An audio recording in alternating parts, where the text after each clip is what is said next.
केंद्र ने कहा कोरोना से 50 लाख मौतों का दावा बेबुनियाद। हमारा रिपोर्टिंग सिस्टम बेहद मजबूत, गलती हो ही नहीं सकती।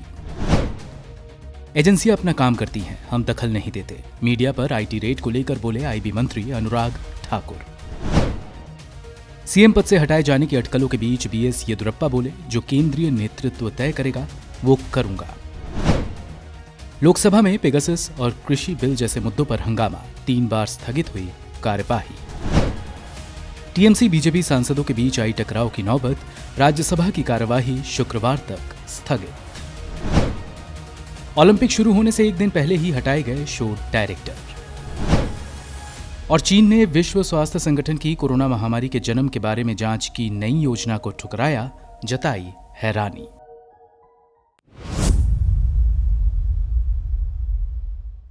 अभिनेत्री शिल्पा शेट्टी के पति और बिजनेसमैन राज कुंद्रा को मुंबई पुलिस ने सोमवार को गिरफ्तार कर लिया है। उन पर पॉर्न फिल्म बनाने और ऐप के जरिए उसे डिस्ट्रीब्यूट करने के आरोप लगे हैं। दरअसल कुंद्रा को पॉर्न फिल्मों के एक रैकेट में भूमिका के लिए गिरफ्तार किया गया है, जिसका खुलासा बीती फरवरी को हुआ था।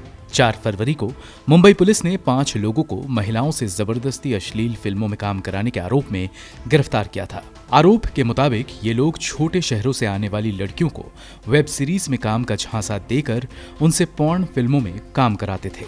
ऐसा न करने पर महिलाओं को ब्लैकमेल किया जाता था। इन पॉर्न फिल्मों की शूटिंग ज्यादातर मुंबई की कम भीड़ भाड़ वाली जगहों जैसे मड आइलैंड के किसी बंगले में होती थी।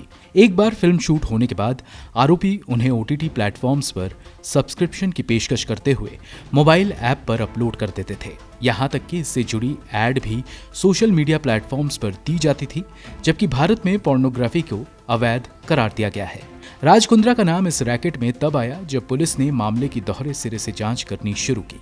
पुलिस ने एक तरफ इस तरह की फिल्मों को बनाने वाले लोगों की धरपकड़ शुरू की, वहीं ऐसे लोगों की भी तलाश शुरू की जो इन फिल्मों को दर्शकों तक पहुंचाने का काम करते थे। जांच में सामने आया कि पॉर्न फिल्मों को ब्रॉडकास्ट करने का काम देश से बाहर के कुछ सर्वर के जरिए भी हो रहा था। ऐसी ही एक कंपनी लंदन की भी निकली, जिसे भारत में एडल्ट कंटेंट अपलोड करता हुआ पाया गया और इसके एग्जीक्यूटिव उमेश कमट को गिरफ्तार किया गया।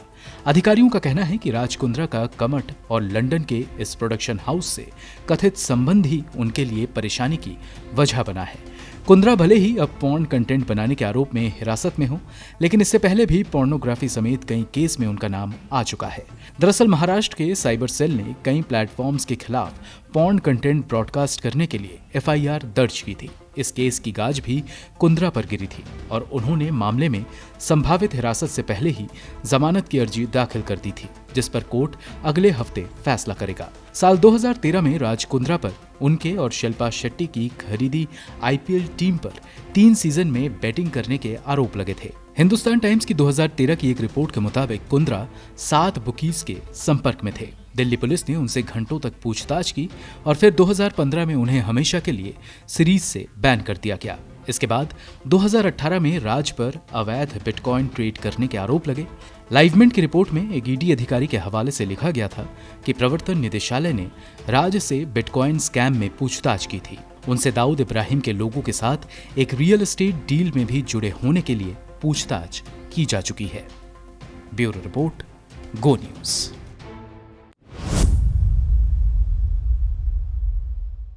जापान लंबे समय से विलंबित ओलंपिक को आयोजित करने की पूरी तैयारी में है, जो 25 जुलाई से शुरू हो रहा है।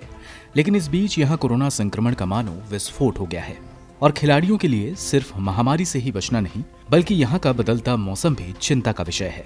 जापान के शहर टोक्यो में गर्मी और आर्द्रता बढ़ गई है। सरकारी आंकड़ों से पता चलता है कि बल्ब ग्लोब तापमान, जिसका आयोजकों द्वारा गर्मी और आर्द्रता के मापने और सुरक्षा का आकलन करने के लिए किया जाता है, वो 31.8 डिग्री सेल्सियस तक पहुंच गया है। ये ट्रायथलॉन जैसे कुछ खेलों के लिए खतरे की सीमा के करीब है, जो वेट बल्ब ग्लोब टेम्परेचर यानी कि WBGT का स्तर 32.2 डिग्री सेल्सियस से ऊपर होने पर शुरू नहीं हो सकता है। हालांकि ओलंपिक आयोजकों का कहना है कि वे जलवायु परिवर्तन की वजह से उच्च तापमान से निपटने के लिए तैयार हैं, लेकिन खेलों से पहले संकलित एक अध्ययन में एथलीट्स और वैज्ञानिकों ने चेतावनी दी है कि गर्मी और आर्द्रता प्रतियोगिताओं के लिए एक खतरा पैदा कर सकती है। गर्मी की वजह से प्रमुख ट्रायथलीट, रोवर्स, टेनिस खिलाड़ियों, और मैराथन रनर्स को ये सलाह दी जाती है कि विषम परिस्थितियों में कैसे सामना किया जाए। इसे British association for sustainability in report और लीड्स यूनिवर्सिटी में priestly international centre for climate के वैज्ञानिकों और पोर्ट्समाउथ यूनिवर्सिटी के एक्सट्रीम एनवायरनमेंट लेबोरेटरी का समर्थन हासिल है। ब्रिटिश रोवर मेलिसा विल्सन का कहना है कि मुझे लगता है कि हम निश्चित रूप से एक खतरे के क्षेत्र में आ रहे हैं। ये एक भयानक क्षण है जब आप एथलीट्स को लाइन पार करते हुए देखते हैं। उनका शरीर पूरी तरह से थक जाता है और फिर उठने में मुश्किल होती है। पोर्ट्समाउथ यूनिवर्सिटी के प्रोफेसर माइक टिप्टन कहते हैं कि ओलंपिक आयोजकों को इस रिपोर्ट में दी गई चेतावनियों को गंभीरता से लेना चाहिए या गर्मी की थकावट से प्रतियोगियों को इससे होने वाली वास्तविक जोखिम का सामना करने के लिए तैयार रहना चाहिए। रिपोर्ट के मुताबिक जापान के जिस शहर टोक्यो में इस बार ओलंपिक का आयोजन होना है, वहां औसत वार्षिक तापमान साल 1900 से 2.86 डिग्री सेल्सियस बढ़ गया है, जो दुनिया के औसत से 3 गुना ज्यादा है। वैज्ञानिकों का कहना है कि 1990 के दशक के बाद से टोक्यो में अधिकतम दैनिक तापमान 35 डिग्री सेल्सियस से अधिक होना आम हो गया है, जबकि वैज्ञानिकों का कहना है कि अगर ऐसा ना होता तो साल 2018 में टोक्यो में एक क्रूर हीटवेव असंभव ही होता। ब्रिटिश ट्रायथलॉन फेडरेशन के मुख्य कोच बेन ब्राइट का कहना है कि रेस के दिन 1 से 2 डिग्री के अंतर का इस बात पर बड़ा प्रभाव पड़ेगा कि क्या इवेंट चलाना सुरक्षित है। नतीजतन मैराथन और साइकिलिंग को पहले ही ठंडे मौसम में स्थानांतरित कर दिया गया है, लेकिन जुलाई में अन्य खेलों को सुरक्षा जांच का सामना करना पड़ सकता है। इनके अलावा ओलंपिक ऑर्गेनाइजर को अगले खेलों से ये भी सुनिश्चित करना पड़ सकता है कि विश्व का सबसे बड़ा ये खेल कहाँ ऑर्गेनाइज किया जाए। इसके लिए ऑर्गेनाइजर को क्लाइमेट डेटा के आधार पर आगे बढ़ना पड़ेगा। ऑर्गेनाइजर ने पहले ही स्वीकार कर लिया है कि टोक्यो में गर्मी और ह्यूमिडिटी का स्तर एक बुरा सपना हो सकता है, जिसके सामने साल 2019 में दोहा में हुए एथलेटिक्स चैंपियनशिप में कोलैप्स्ड एथलीटों की तस्वीरें ताज़ा हैं। क्लाइमेट एनालिटिक्स वैज्ञानिक मॉडल और डेटा प्रबंधक डॉक्टर फहद सईद कहते हैं कि जापान में हाल के वर्षों में रिकॉर्ड तोड़ हीट वेव्स देखी गई हैं और हम जानते हैं कि ये मानव संचालित जलवायु परिवर्तन के कारण है। उच्च तापमान और आर्द्रता एथलीटों के प्रदर्शन पर विशेष रूप से आउटडोर खेलों के लिए दबाव डाल सकते हैं। 32 डिग्री सेल्सियस पर वेट बल्ब टेम्परेचर पर हम जानते हैं कि आउटडोर गेम्स खतरनाक हो सकता है, यहाँ तक कि घातक भी। ऐसे में एथलीट्स को गंभीर स्वास्थ्य जोखिम का सामना भी करना पड़ सकता है। ब्यूरो रिपोर्ट, गो न्यूज़।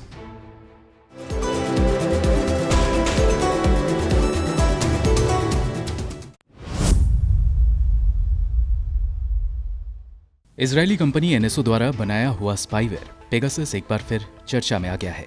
रविवार को सामने आई एक रिपोर्ट में एक अंतर्राष्ट्रीय संगठन ने दावा किया है कि इजरायली स्पाईवेयर की मदद से भारत के 2 केंद्रीय मंत्रियों, 40 से ज्यादा पत्रकारों, विपक्ष के 3 नेताओं और 1 न्यायाधीश समेत बड़ी तादाद में कारोबारियों और अधिकार कार्यकर्ताओं के 300 से ज्यादा मोबाइल नंबर हो सकते हैं कि हैक किए गए हों। बता दें कि पेगासस नाम का ये स्पाईवेयर सिर्फ सरकारी एजेंसियों को ही बेचा जा सकता है। ये संभावित तौर पर अब तक खासतौर पर निजी कंपनी का बनाया गया सबसे शक्तिशाली स्पाईवेयर है। इस स्पाईवेयर के जो टारगेट होते हैं उनके फोन में पेगासस को इंस्टॉल किया जाता है। एक बार फोन में इंस्टॉल होने पर आपका फोन सर्विलेंस डिवाइस की तरह काम करता है। मतलब ये कि पेगासस ना सिर्फ आपके भेजे गए मैसेज को पढ़ सकता है, बल्कि उन्हें कॉपी कर सकता है, आपकी तस्वीरों के साथ छेड़छाड़ और कॉल्स भी रिकॉर्ड कर सकता है। इसके अलावा पेगासस आपके फोन से आपको फिल्म कर सकता है, फोन का माइक्रोफोन ऑन कर बातचीत रिकॉर्ड कर सकता है और यहाँ तक की संभावना है कि ये सटीक तौर पर इसकी भी जानकारी रखता हो कि आप कहाँ हैं और किससे मिले हैं, और इस सब की टारगेट व्यक्ति को भनक भी नहीं होगी। साल 2016 में शोधकर्ताओं ने पेगासस के एक वर्जन का पता लगाया था। स्पाईवेयर का ये वर्जन टारगेट को स्पीयर फिशिंग के जरिए फंसाता था, यानी टारगेट के फोन पर टेक्स्ट या ईमेल के जरिए मलेशियस लिंक भेजा जाता था। टारगेट बस इस पर क्लिक करेगा और उसका फोन स्पाईवेयर से इन्फेक्ट हो जाता था। लेकिन अब इसने अपना काम और आसान कर लिया है। पेगासस बनाने वाली एनएसओ ने 0 क्लिक के जरिए टारगेट फोन को इन्फेक्ट करने की तकनीक विकसित कर ली है। अब टारगेट को किसी मलेशियस लिंक पर क्लिक करने की जरूरत नहीं है, बल्कि पेगासस खुद किसी फोन की कुछ खामी के जरिए टारगेटेड डिवाइस में जगह बनाएगा, जिसका डिवाइस बनाने वाली कंपनी को अभी तक पता नहीं है, और ऐसे में इस खामी या बग को ठीक नहीं किया जा सका है। 2019 में व्हाट्सएप ने दावा किया था कि एनएसओ के स्पाईवेयर ने इन्हीं खामियों का फायदा उठाते हुए करीब 1500 डिवाइसेस को अफेक्ट कर दिया था। बता दें कि टारगेट को सिर्फ एक व्हाट्सएप कॉल के जरिए पेगासस को डिवाइस में इंस्टॉल किया जा सकता है, और इसके लिए टारगेट के मलेशियस कॉल उठाने की भी जरूरत नहीं होगी। ना सिर्फ एंड्रॉयड बल्कि दिग्गज कंपनी एप्पल भी इस स्पाईवेयर से खुद को बचा नहीं सकी है। पेगासस ने एप्पल के आई मैसेज में मौजूदा खामियों के जरिए डिवाइसेस को हैक किया हुआ है। शोधकर्ताओं के लिए इस स्पाईवेयर का किसी फोन में होने का पता लगाना बहुत मुश्किल है, क्योंकि एक बार सिर्फ फोन शटडाउन करने पर ही इसकी किसी डिवाइस में मौजूदगी के सभी सबूत खत्म हो जाते हैं। ब्यूरो रिपोर्ट, गो न्यूज़।